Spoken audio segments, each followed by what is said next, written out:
Wow, so yummy! Graham mango float. Na guys, yung Graham namin, gumawa ako ng Graham kasi ang dami ko nakikita sa newsfeed namin ng Graham.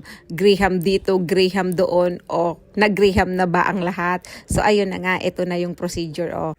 Ito na nga yung gatas, winis ko na. Wow, sarap! O diba guys? O ayan na. Ilang layers din yan na nagawa ko, 5 layers ata yan.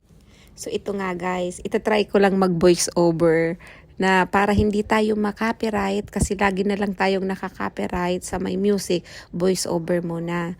So ayan ayan, patapos na ako dyan guys. Ang sarap sarap. Manga.